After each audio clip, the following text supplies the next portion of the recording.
Me llamo Otto Kemberg, soy profesor de psiquiatría de la Universidad de Cornell de Nueva York y psicoanalista del Instituto de Psicoanálisis de la Universidad de la Columbia de Nueva York. También dirijo un instituto de investigaciones de trastornos graves de la personalidad de la Universidad de Cornell en Nueva York y les contaré más sobre eso un poco más adelante. Les estoy hablando en español, pero debo advertirles que mi español tiene sus problemas porque nací en Viena, Austria, de donde tuve que huir con mi familia después de la invasión de Austria por la Alemania nazi. Nos fuimos a Chile, donde viví toda mi adolescencia y ya de adulto también. Estudié en la escuela, el colegio, la universidad, estudié psiquiatría, medicina, por supuesto, y psicoanálisis. Y solo después me dirigí a los Estados Unidos para poder especializarme en estudios de investigación sobre trastornos de personalidad y seguir mis estudios en psiquiatría y en psicoanálisis. Me he dedicado a investigación científica dentro de esos campos y también me he preocupado de problemas organizacionales del psicoanálisis internacional. Fui presidente de la Asociación Psicoanalítica Internacional de los años 1997 a 2001 y con todos estos antecedentes estoy aquí para contarles un poco sobre el psicoanálisis hoy día, el psicoanálisis como ciencia y como profesión.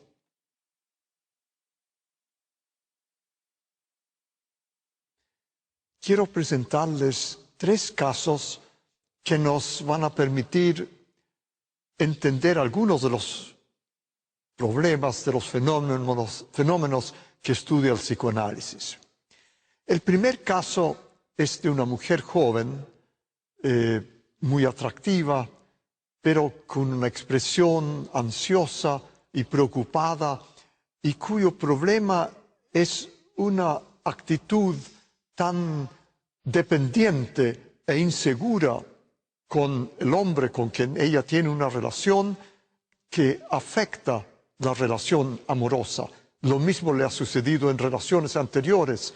Cada vez que está metida con un hombre, está preocupada que la van a dejar, que ella no es suficiente, no es adecuada para él, y esta inseguridad la persigue. Además de eso, ella siente fácilmente que cuando personas la critican, que estas críticas son devastadoras, las exagera en su propia mente, así que vive preocupada de que no está haciendo las cosas bien, que la van a criticar, con temor a la autoridad y al mismo tiempo en relaciones íntimas con temor que la vayan a dejar. En la historia de esta mujer, lo que llama la atención es una relación con su madre difícil, una mujer muy estricta, seria, exigente, que crónicamente pasaba criticando a su hija, dándole la sensación que si no hacía lo que se esperaba de ella, la mamá estaría sumamente enfadada, entristecida y se retiraría de ella. El padre, más afectuoso, menos crítico, menos duro, estaba ausente muchas veces por su tipo de trabajo, vendedor viajero, y no alcanzaba a compensar esta experiencia crónica a que estaba sometida. en el tratamiento psicoterapéutico de esta mujer se vio muy claramente que su temor a que el hombre con que ella tenía una relación la dejara era una expresión lógica de su propia tendencia autocrítica excesiva y que ella tendía a atribuir a él también. Es decir, ella proyectaba su propia tendencia autocrítica, que a su vez era consecuencia de la internalización de esta actitud tan crítica que su mamá tenía con ella. Ella entonces, proyectándola al hombre con quien tenía una relación amorosa, le daba la sensación que él se iba a desilusionar de ella, que él la iba a dejar, y esa preocupación constante de ser abandonada. Había una necesidad de dependencia frustrada crónicamente por ese temor al abandono.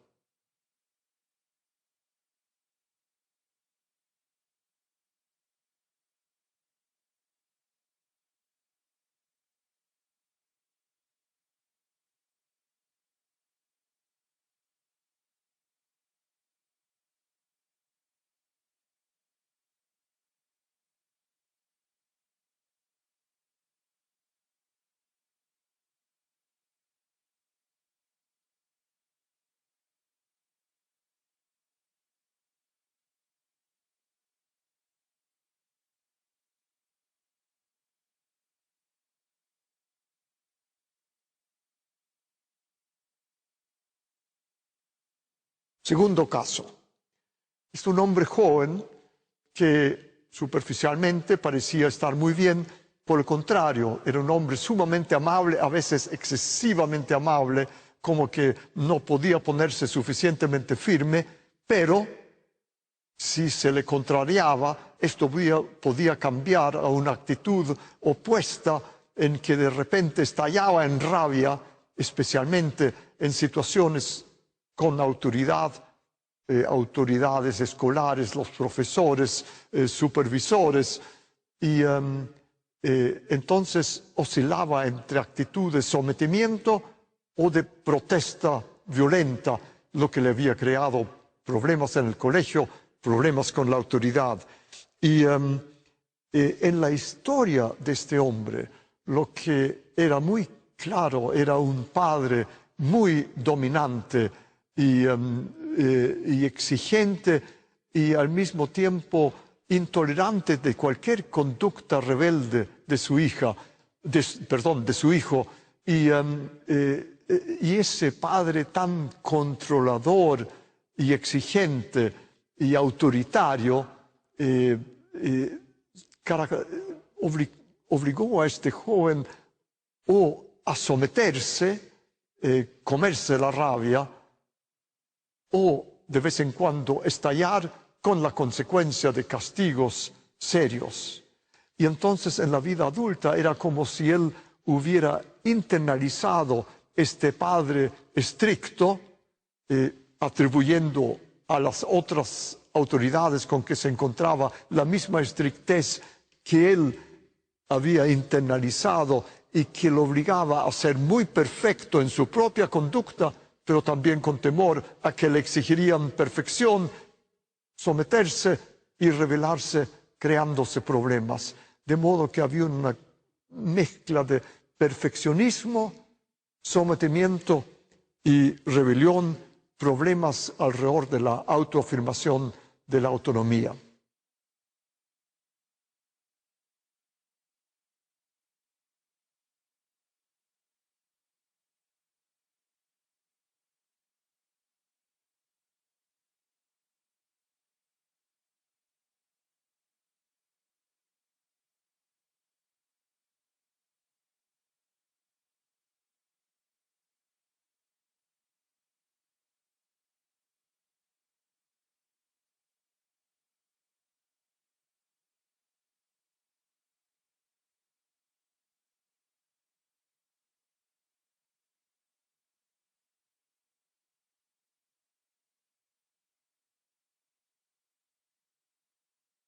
Tercer caso.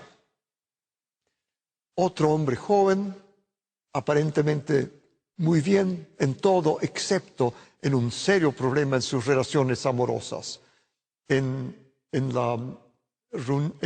la experiencia íntima con su novia, a quien él adoraba, era la mujer perfecta, la idealizaba, se sentía feliz de haber encontrado el amor de su vida, pero en la vida íntima, en que ella esperaba un acercamiento sexual más completo, él no podía funcionar. Sufría de impotencia, dificultades de erección que no podía resolver, mientras que por el otro lado, en experiencias sexuales casuales, con mujeres con quienes no sentía nada sino un interés sexual, con quien tenía, como quien dice, relaciones de una noche, funcionaba perfectamente bien, no tenía ninguna dificultad, o sea, en resumen, había como una separación completa entre su capacidad de amar y su capacidad de una relación sexual. En la historia de este hombre, lo más importante era una relación muy íntima, muy prolongada y muy idealizada e idealizadora entre él y su madre. Él era el menor, era el hijo preferido de ella. Muchas veces salían de vacaciones solos, los hijos mayores se habían ya retirado del hogar, el padre trabajaba durante los veranos, habían largos contactos con la madre, que era una relación de mucha ternura, de mucho interés, de comunicaciones intensivas. Y al mismo tiempo, estos padres, muy afectuosos en general, muy religiosos, muy empeñados en una estricta moral sexual, habían insistido en que no se podía tolerar, que era malsana e inmoral la masturbación infantil. Se lo habían metido en la mente hasta el punto que ya como estudiante universitario todavía no sabía que masturbación era un proceso normal de la infancia y de la vida sexual en general. Y entonces, con su novia, a quien adoraba, inconscientemente repetía la idealización hacia su madre y por lo tanto era imposible tener una relación sexual, mientras que con mujeres con quien no sentía nada estaba perfectamente permitido. En el fondo, esto constituye una forma de lo que clásicamente en psicoanálisis se ha llamado el complejo de Edipo, una tendencia inconsciente de un niño o de una niña de tener impulsos sexuales hacia el padre o la madre, o sea, hacia los padres del sexo opuesto, mientras que al mismo tiempo hay una sensación de temor al castigo, especialmente del padre o de la madre del mismo sexo, y que inconscientemente entonces influye en la vida sexual adulta, en este caso creando esta separación completa entre amor y sexo.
¿Cuáles son los elementos comunes de todos estos tres casos que les he mencionado?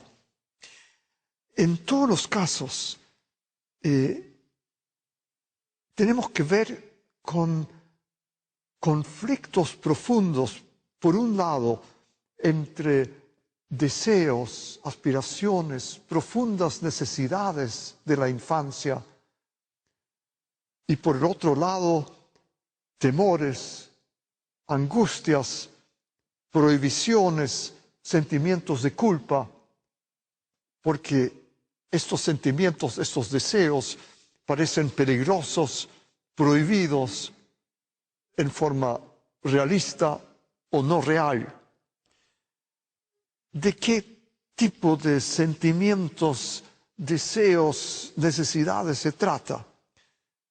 En los tres casos que hemos visto claramente, en el primero, la mujer que tenía miedo que la iban a abandonar, de profundos deseos de dependencia, de no ser abandonado, de cercanía e intimidad que se veían amenazados por la sensación de no estar portándose como lo esperaba la persona querida.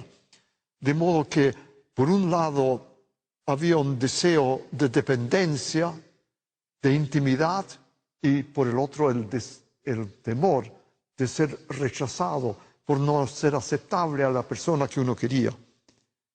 En el segundo caso, la necesidad de autoafirmación, de poder expresar libremente y afirmar los propios deseos, y el peligro de que esto creara la reacción del padre de este joven autoritario que no toleraba ninguna rebelión, ninguna independencia. Así que el conflicto era entre afirmación de sí misma, entre autoafirmación, autonomía, independencia, por un lado, y castigo, prohibición, dominio por el otro. Y en el tercer caso, el conflicto era entre sentimientos sexuales infantiles profundamente prohibidos y la prohibición de una unión entre sentimientos sexuales y un amor ideal como el que se siente por los padres. Prohibiciones profundas contra los deseos sexuales que después de eso, muchos años después, interferían con la posibilidad de unir nuevamente sentimientos sexuales y amor idealizado. Y en esa lucha entre impulsos y prohibiciones, lo que aparecen son ciertos mecanismos llamados mecanismos de defensa que tratan de proteger al individuo de las consecuencias de esos conflictos, pero que a su vez crean más problemas. Por ejemplo, en el primer caso, el mecanismo de proyección. La mujer de quien hablamos atribuía a los demás la misma crítica severa que ella ejercía contra sí misma y a su vez dependía de la internalización de la actitud crítica que su mamá había tenido con ella. El mecanismo de proyección la libraba de la culpa interna, pero a costa de sentirse acusado por los demás. No era gran ayuda. En el segundo caso, el mecanismo por el cual este joven actuaba en forma tan amable y simpática para no tener peligros de estallar en rabia o tener algún conflicto con la autoridad. Este mecanismo de defensa se llama formación de reacción y consiste en la aparición de una conducta opuesta a la que normalmente se ejercería si uno siguiera el impulso, en ese caso, impulso de autoafirmación. Y en el tercer caso, vimos que había otro mecanismo, una separación total entre amor y sexo, lo que se llama escisión, una escisión con el fin de evitar los conflictos entre amor y sexo, pero con la consecuencia de que más todavía se afectaba la vida de ese joven que no podía juntar la relación amorosa y sexual con la mujer que él quería. Freud originalmente, al ver todos estos fenómenos, los reunió en una posición teórica, en una proposición de una teoría general de las pulsiones, y propuso que hay dos pulsiones fundamentales. Por un lado, libido, o la pulsión erótica o la pulsión de vida, que contiene todos los sentimientos y deseos eróticos, de amor, de dependencia, y por otro lado, agresión o la pulsión de muerte, que comprendía todas las reacciones negativas de rabia, odio, venganza, desprecio, envidia, asco. Y frente a estas pulsiones fundamentales se erguían los mecanismos de defensa, y al final, con conflictos profundos entre realidad y pulsión, las defensas a su vez complicaban la situación, creando dificultades, distorsiones, inhibiciones en la vida del adulto.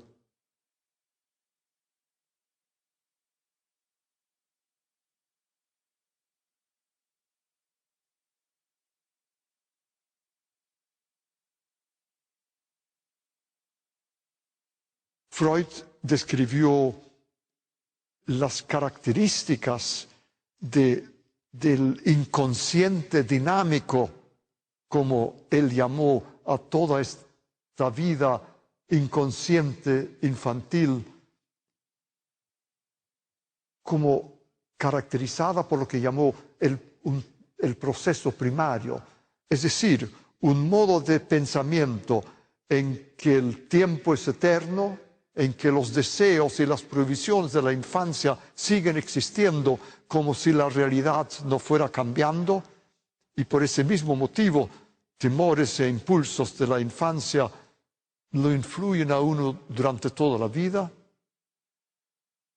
Un abandono del principio de lógica corriente, de modo que deseos, impulsos contradictorios pueden coexistir en el inconsciente y aumentar conflictos de todo tipo. Una tendencia al desplazamiento de conflictos de un lugar a otro, de una persona a otra, de modo que conflictos alrededor de sexualidad pueden emerger en forma muy indirecta en conflictos alrededor de intimidad, amistad, relaciones, competencia en la vida real. Estas teorías del dinámico inconsciente, de las pulsiones de vida y de muerte, eran las fundamentales proposiciones del psicoanálisis sobre las motivaciones humanas. ¿Qué pensamos de esto hoy en día a raíz de los nuevos desarrollos de nuestros conocimientos científicos?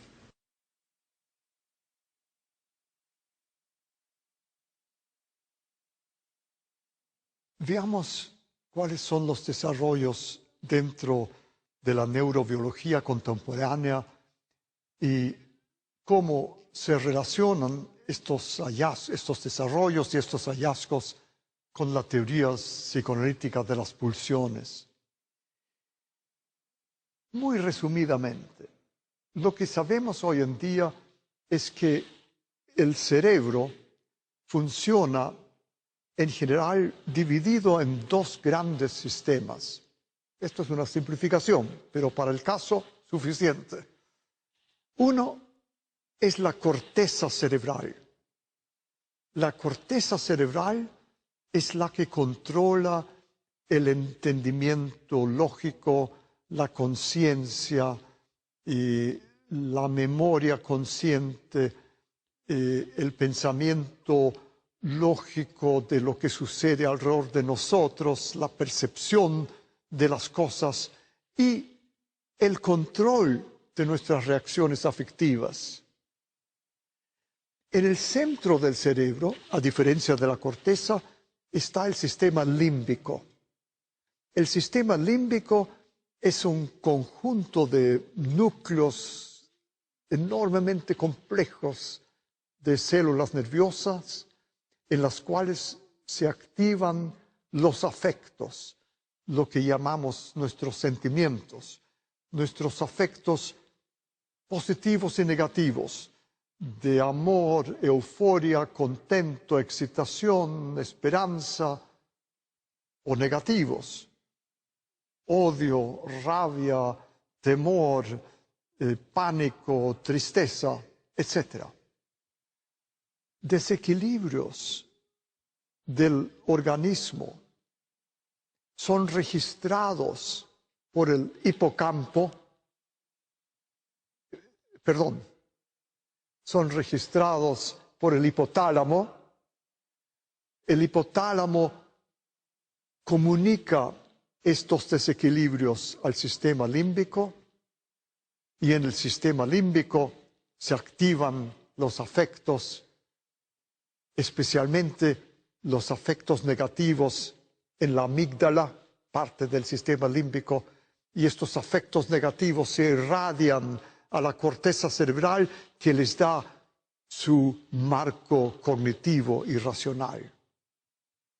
Si hay afectos negativos excesivos, pánico excesivo, la corteza cerebral no alcanza a controlarlo y entonces se produce un estado de pánico, un estado de desorganización, de terror. Bajo condiciones menos graves, la corteza controla el sentimiento negativo que viene desde la amígdala y entonces podemos orientarnos manejando la situación sabiendo que nos angustia o nos enoja y hacemos lo que podemos para mejorarla. Este es el sistema de activación de afectos, control racional de afectos y conducta gobernada por nuestros afectos. Existe al mismo tiempo una especie de cámara de memoria de los afectos que es el hipocampo. En el hipocampo registramos la memoria de todas nuestras relaciones afectivas, lo que nos permite, cuando nuevas cosas suceden que se asemejan a cosas que habían pasado antes, reconocerlas, y reconocemos fuentes de placer como de peligro y activamos los afectos correspondientes. De modo que hay un equilibrio, por ejemplo, en el caso de afectos negativos, entre amígdala, que activa, corteza cerebral, que controla, hipocampo, que registra para uso ulterior. Lo que pasa es que todos estos afectos se combinan, tanto los positivos como los negativos respectivamente, en sistemas mayores de relación del individuo con su ambiente. Uno es el sistema de apego, que es muy activo en la relación entre bebé y madre y que determina nuestra búsqueda de relaciones dependientes más adelante.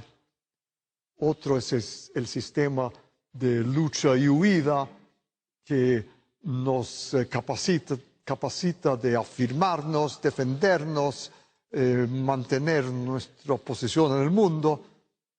Otro es el sistema sexual, que nos permite la activación de sentimientos sexuales y a su vez se integra con los otros sistemas placenteros de dependencia, de juego, con el fin de conseguir una unión que permite el amor como un conjunto muy complejo de afectos.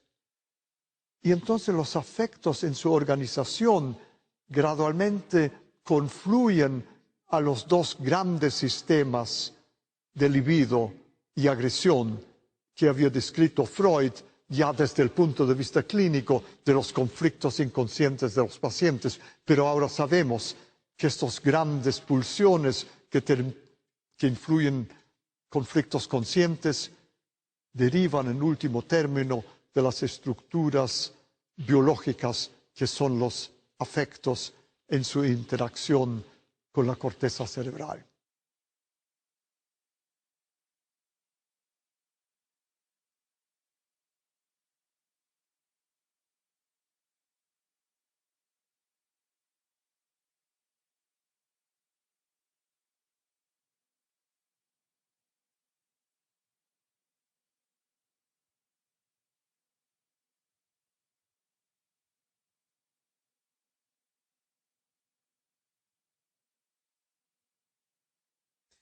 Nos acercamos al punto en que todos estos sistemas y aparatos se reúnen en el momento del nacimiento del bebé, cuando todos estos sistemas entran en acción.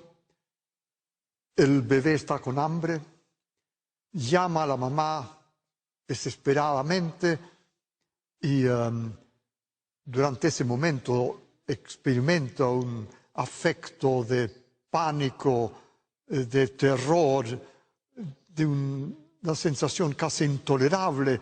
Viene la madre, le da el pecho y la situación cambia al extremo opuesto en una experiencia prácticamente orgásmica de felicidad completa, de euforia y felicidad. Estos cambios de un afecto extremo a otro son complejos porque no es solo el afecto, sino la corteza cerebral crea alrededor de este afecto una experiencia de sí mismo y de la madre, lo que llamamos técnicamente del objeto. O sea, hay una representación de sí mismo y una representación de objeto de la otra persona en el marco de una experiencia primero terrible de sufrimiento total y enseguida de felicidad completa. Ustedes me pueden preguntar, si en el primer momento no hay madre ninguna, cierto, pero muy rápidamente el bebé aprende que para estar feliz tiene que estar la mamá, y si no está la mamá no está haciendo lo que debiera hacer. En vez de tener una mamá buena, tiene una mamá mala. O sea, hay dos momentos afectivos que al mismo tiempo tienen una implicación cognitiva derivada de la función cerebral operando el sistema límbico y que se expresa en la creación de una sensación de sí mismo junto a una representación de objeto, todo malo, diferente de lo que pasa en el momento siguiente, una experiencia de sí mismo ideal, en íntimo contacto con un objeto ideal, en un afecto de felicidad completa. Estas experiencias primitivas, afectivas, son por lo tanto siempre experiencias al mismo tiempo de un afecto y de una relación entre sí mismo y otra persona, lo que se llama técnicamente una relación de objeto. Y la vida psíquica empieza con la creación de estas relaciones de objeto, estas relaciones entre representación de sí mismo y representación de la otra persona, totalmente separados en un segmento ideal de felicidad completa a medida que se van juntando las buenas experiencias, y un segmento terrible de dolor completo. Este segmento ideal es el que constituye lo que veremos es el núcleo del yo. Y las experiencias terribles tienden a ser eliminadas hacia afuera para librarse de ellas. Gradualmente tienden a ser atribuidas al mundo exterior en una forma de proyección proyección de un mundo malo que enseguida lo acompaña a uno como un mundo persecutorio. O sea, hay un segmento de la mente idealizado y un segmento de la mente persecutorio que existen en paralelo. Y hay una serie de mecanismos primitivos para aumentar el segmento idealizado y proteger al bebé de estos segmentos terribles. Esto es una primera fase de desarrollo que se llama la fase esquizoparanoidea. Esquizo por la separación, el clivaje. Paranoideo por la desconfianza de este mundo terrible derivado de la proyección. A medida que crece el bebé, esto se transforma y el predominio de buenas experiencias llevan gradualmente a tolerancia del mundo malo y a la posibilidad de reconocer que la mamá ideal del mundo bueno y la mamá terrible del mundo malo es la misma mamá. Y el bebé bueno del mundo ideal y el bebé terrible del mundo persecutorio es el mismo bebé. Se produce una integración de un concepto de sí mismo y una integración del concepto de las otras personas. Cada persona se integra de sus dos manifestaciones extremas contradictorias. Y en ese proceso el bebé se reconoce que también que toda la rabia, todo el odio que tuvo la mamá mala, es a la misma mamá que también es la mamá buena. Entonces aprende a integrar sus afectos, a integrar sus imágenes de sí mismo y a integrar la imagen de la mamá y después de las otras personas. De modo que la fase esquizoparanoidea se transforma gradualmente en una nueva fase que se llama la fase oposición depresiva.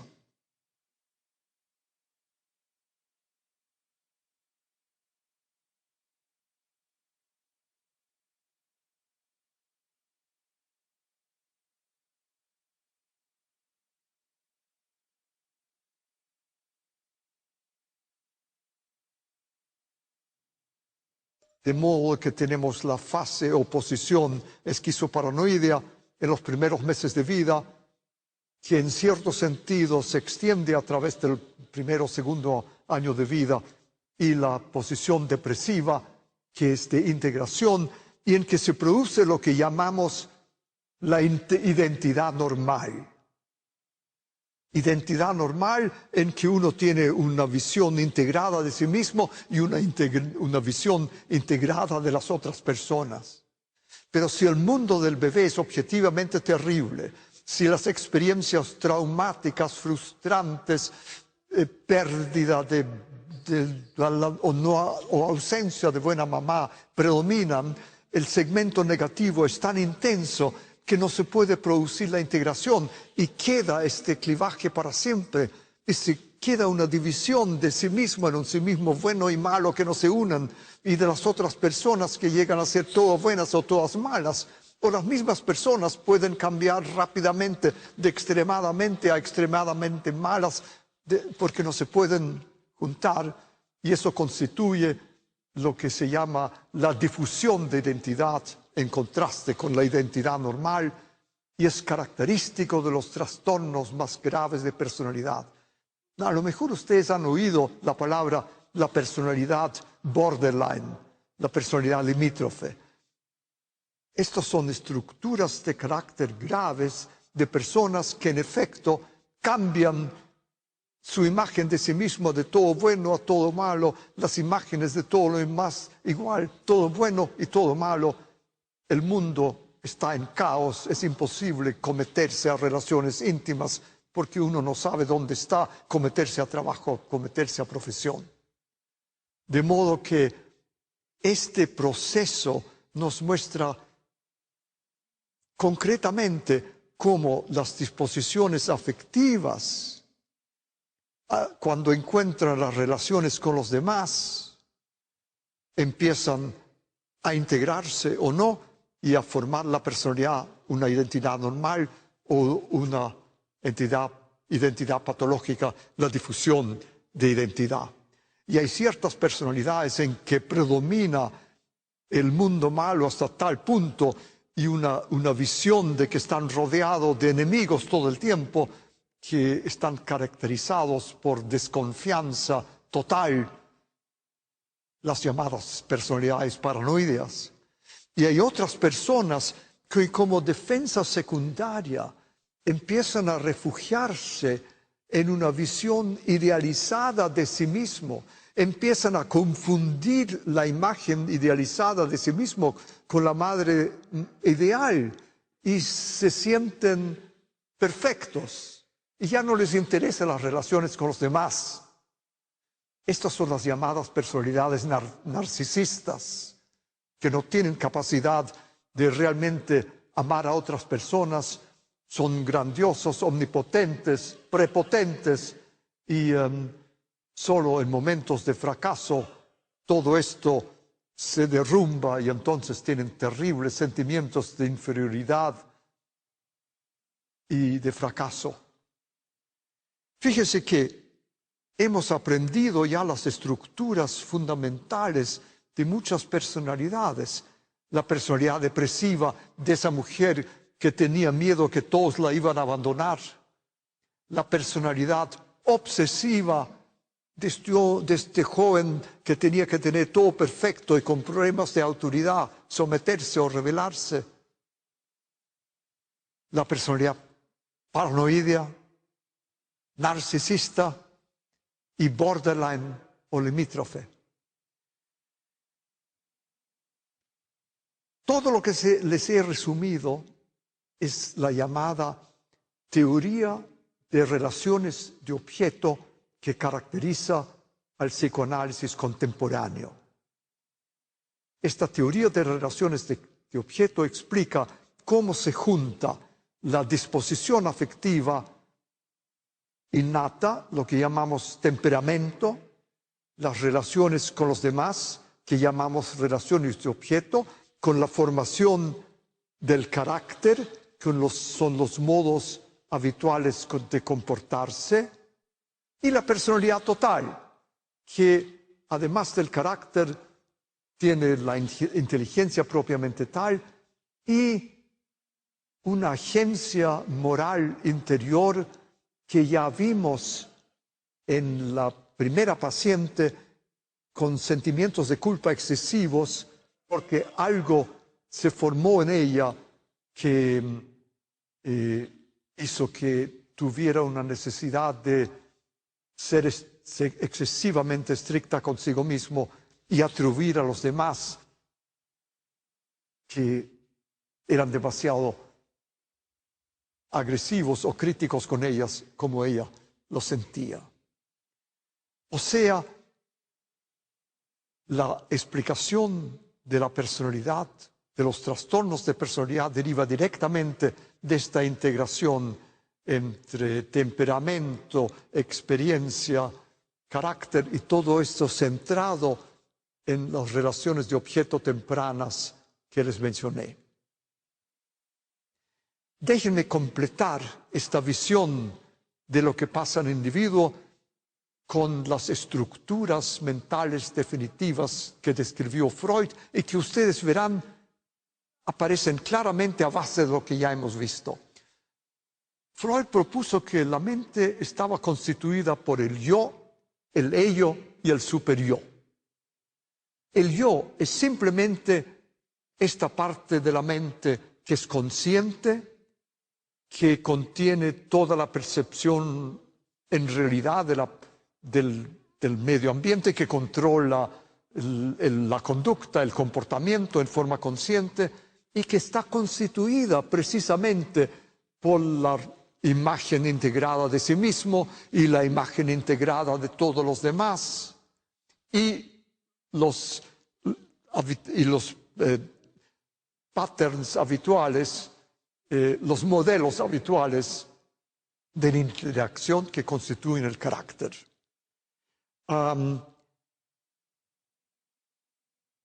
Ese es el yo. El ello, para Freud, es el conjunto de todas las pulsiones primitivas, reprimidas, intolerables, escindidas, disociadas, y que ahora podemos entender como todas estas relaciones primitivas entre sí mismo y otra persona, bajo la influencia de afectos extremadamente negativos que no se pueden tolerar, generalmente agresivos, pero también sexuales, por las prohibiciones de la sexualidad infantil. Y el superyo es la conciencia moral interna del individuo. ¿De dónde deriva? Deriva precisamente de las prohibiciones y las demandas que las personas importantes en la vida del niño hacen desde el nacimiento adelante hasta la adolescencia o hasta después. Se constituye en nosotros primero inconscientemente y después también conscientemente una serie de reglas, mandatos positivos. Haz esto, sé así, y negativos. Nunca hagas esto, esto está prohibido. No. Normalmente esto se integra en un mundo armónico de valores que influye enormemente en nuestras relaciones con los demás. Y determina nuestra capacidad de profundizar relaciones en un plano ético y de valores. A veces esto es tan excesivo como esta primera paciente, recuerdan la mujer depresiva, o también en el segundo, este hombre obsesivo que tenía un padre dominante, dominándolo desde adentro, o en el tercer caso, que tenía que separar sexo de amor. Este superyo excesivo es fuente de conflictos inconscientes, de inhibiciones, de distorsiones de la personalidad. Hay casos opuestos, extremos, en que las experiencias tempranas son tan terribles que uno ve todas las demandas, todas las prohibiciones tan increíbles, enormes y contradictorias, que son rechazadas totalmente, o donde no hay nadie que le dé una orientación moral, ética a un niño abandonado completamente, y en que hay una falla de formación de esta estructura del superyo. O personalidades que acabo de mencionarles, narcisistas, tan grandiosas, que ellos lo saben todo, ellos determinan su propia moral, mandan al diablo lo que digan los demás, y que también pueden tener una falla del superyo. Y cuando esto es extremo, se producen personalidades que no son capaces de regirse por una moral habitual, normal, que empiezan a tener conducta antisocial y bajo extremos llegan a ser individuos antisociales y criminales, muchas veces con disposición a adicciones, a droga, alcoholismo, conductas antisociales graves, y que clínicamente son representadas por la llamada personalidad antisocial. En resumen, hemos hablado de cómo afectos y pulsiones y conflictos inconscientes son expresados en la historia de las relaciones de objeto internalizadas, expresadas en el carácter y en la formación de diversas personalidades, en el marco general de la teoría psicoanalítica contemporánea.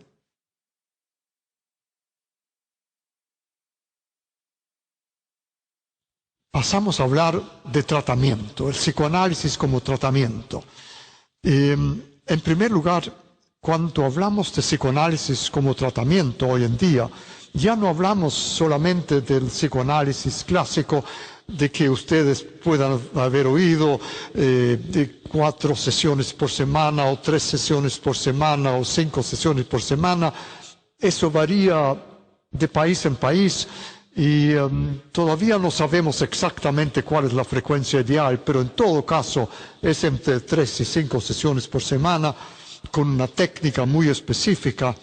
Pero tenemos hoy en día todo un espectro de técnicas psicoterapéuticas derivadas del psicoanálisis y que amplían las posibilidades de tratamiento por el método psicoanalítico, especialmente para trastornos de personalidad muy grave, como el tipo que ya les mencioné antes y para el cual no existe ningún otro tipo de tratamiento, como también una serie de condiciones que han llamado nuestra atención como un problema terapéutico no resuelto con otros tratamientos a través de los años.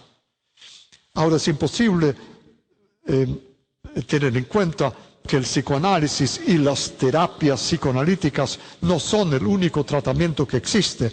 Tenemos hoy día un gran armamentario de tratamientos psicofarmacológicos, de tratamientos psicoterapéuticos de otras orientaciones, cognitivo, comportamentales, es importante entonces que en cada caso uno evalúe cuál es el tratamiento más indicado. Ya esto es el problema del especialista. Lo que yo quisiera darles aquí es una visión general del tipo de tratamiento tratado tanto por psicoanálisis como por psicoterapia psicoanalítica, y después hablar de los aspectos comunes de las metodologías psicoanalíticas sin entrar en los detalles técnicos que los diferencian. Primero, entonces, ¿qué tipo de condiciones se tratan con los tratamientos psicoanalíticos? Muy especialmente ciertos síntomas, depresiones crónicas de tipo caracterológico, no la depresión mayor de la enfermedad maníaco-depresiva, que hoy en día se trata mucho mejor con medicamentos, pero las depresiones caracterológicas requieren tratamientos psicoterapéuticos y el psicoanálisis es una indicación ideal. Lo mismo que para trastornos de angustias crónicas, especialmente angustias crónicas que no pueden ser resueltas por los tratamientos habituales psicofarmacológicos y que están arraigados profundamente en la personalidad. Trastornos sexuales, inhibiciones sexuales. ¿Recuerdan el caso que les mencioné de disociación entre sexo y amor? Todos los problemas de inhibición de la capacidad de amar, de la inhibición de la capacidad de unir sexo y amor, son indicaciones especiales para el psicoanálisis y indicaciones que en realidad muchos de ellos no pueden ser reemplazados ni acercados por ningún otro tipo de tratamiento.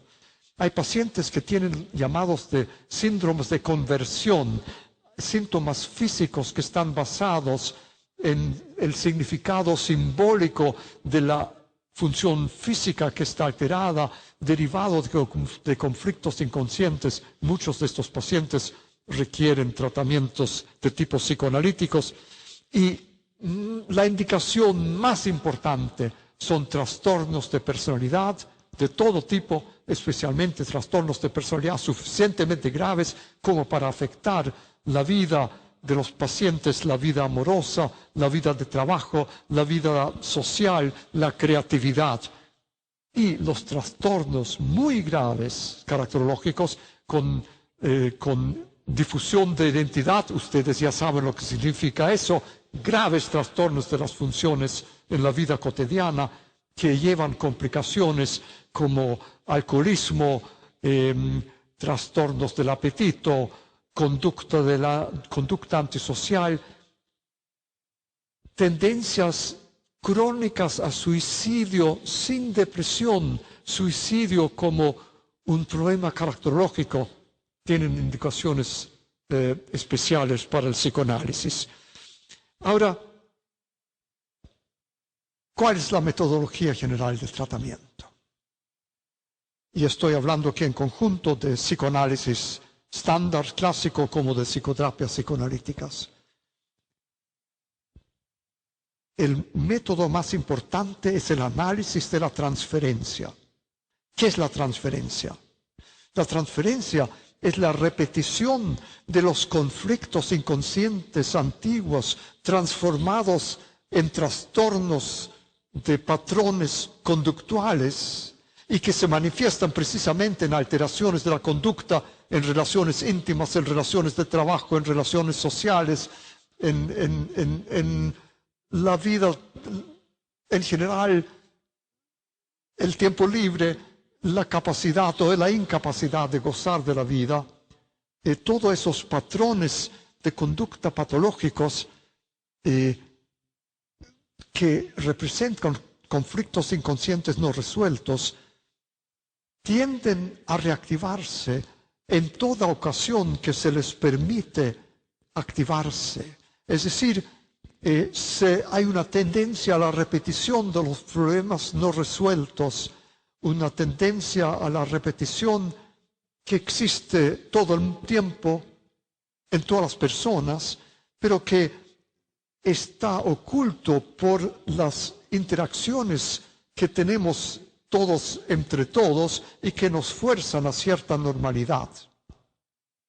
En el tratamiento psicoanalítico, por el contrario, tratamos que el paciente tenga una libertad total de manifestarse en todos sus sentimientos, en todas sus tendencias, en la relación con el analista, en la relación con el terapeuta, y lo hacemos con el método de la libre asociación. Decimos al paciente que nos diga todo lo que pasa por su mente, sin venir con temario previo, sin tratar de suprimir nada. Le ofrecemos un ambiente constante. El análisis clásico, el diván, el analista está detrás con el fin de disminuir a un máximo todo tipo de estímulos exteriores y mantener una atmósfera constante en que la vida interior y de fantasía pueda exteriorizarse.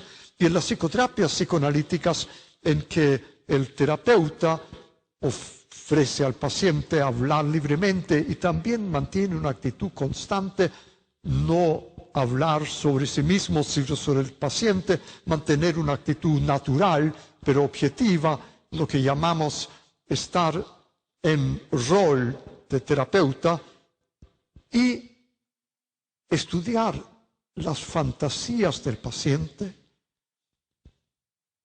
con una atención a todo lo que el paciente nos cuenta, con la experiencia que Freud descubrió de que al hablar libremente de todo lo que pasa por su mente es casi inevitable que surjan contenidos más profundos que reflejan los conflictos inconscientes y que al mismo tiempo activan la tendencia de actuar esos conflictos en la relación con el terapeuta.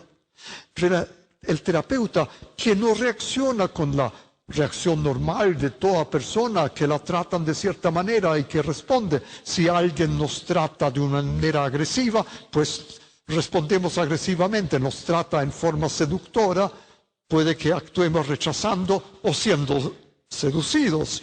Si nos trata en una actitud explotadora, pasiva, parasitaria, puede que nos retiremos aburridos.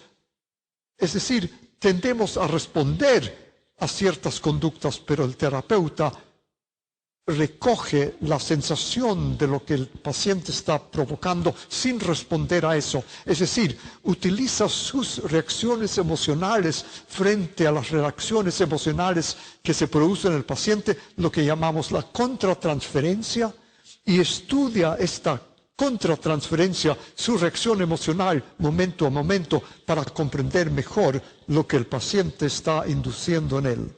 Entonces, estudiamos al paciente con lo que nos cuenta y el significado inconsciente de lo que nos cuenta, con la conducta no verbal que manifiesta en la sesión y la contratransferencia. Y esos tres elementos en conjunto gradualmente nos dan una noción de los conflictos inconscientes más profundos manifestados en patrones dominantes.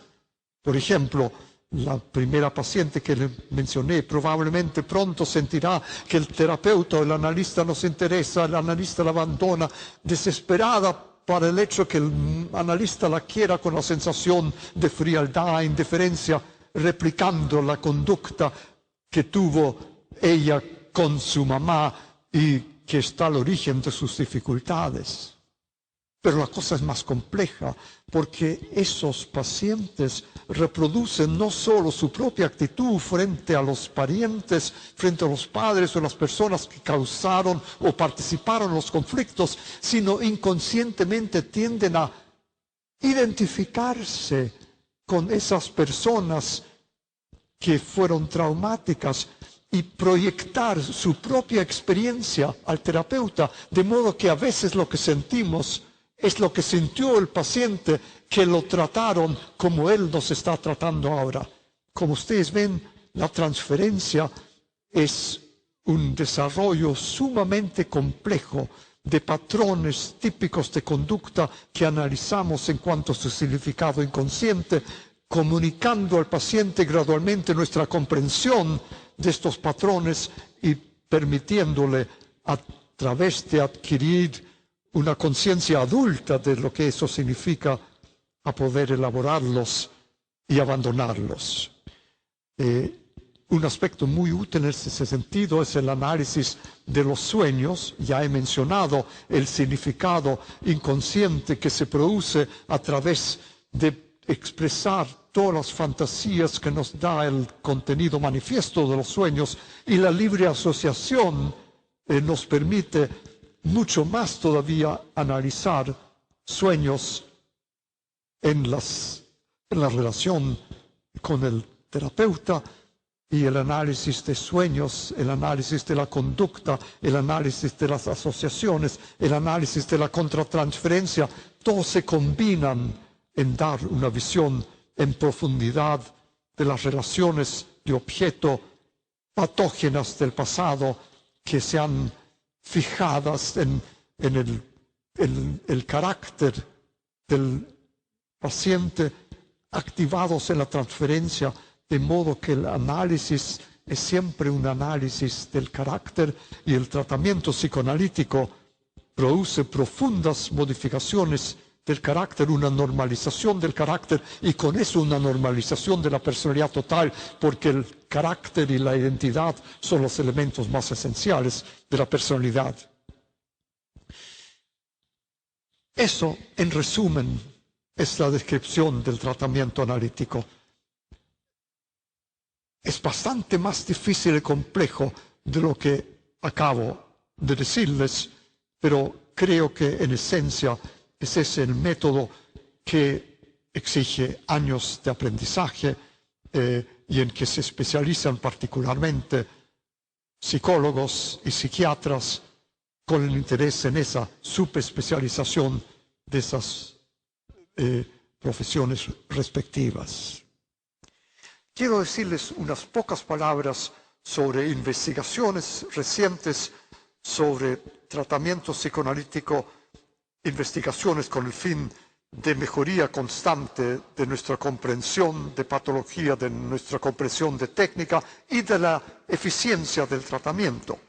Existen varias investigaciones de gran escala que han demostrado la eficiencia del tratamiento psicoanalítico, como de Sandell y Sandell en Suecia, los diversos estudios de efecto de tratamiento analítico en los Estados Unidos. Uno de ellos ha sido el estudio de la Fundación Menninger, en que participé personalmente, y que demostró que para pacientes muy graves es preferible tratamiento con psicoterapia psicoanalítica, mientras que con trastornos de personalidad más leves el psicoanálisis es efectivo. Hay otras psicoterapias que también son efectivas, pero el psicoanálisis es el más efectivo en producir cambios profundos de la personalidad. Quisiera terminar para hablar de aplicaciones del psicoanálisis que ha tenido una influencia fundamental en la psicología y en la cultura del siglo XX y del siglo XXI. Desde luego, su influencia en el arte del siglo XX ha sido reflejado en la escuela Dada, en la escuela surrealista, en la escuela del realismo, del realismo fantástico. Y ustedes lo ven representado aquí en la obra de Cy Twombly, que ha usado el tema objetivo de la batalla de Lepanto, un suceso histórico, para usar ese suceso histórico como un estímulo para dejar su inspiración profunda, sus fantasías inconscientes, su libertad de creación infantil, inspirar una pintura que se dirige directamente a emociones profundas del ser humano y con que podemos resonar precisamente por nuestra receptividad a ese nivel profundo de la realidad humana. El psicoanálisis ha sido aplicado a campos como los estudios de la psicología de masa, la religión, la psicología organizacional y, muy importantemente, la psicología de la normalidad del individuo como el potencial de desarrollo que muchas veces está inhibido en forma que ni siquiera uno puede percibir en un primer contacto superficial. Y hablamos de normalidad para hablar de la capacidad de cometerse y de gozar con la creatividad del trabajo de una profesión, cometerse a una relación de amor profunda en que amor, ternura y sexualidad se puedan integrar, la capacidad de la amistad profunda y de una vida social rica, de combinar independencia y autonomía con una capacidad de dependencia normal.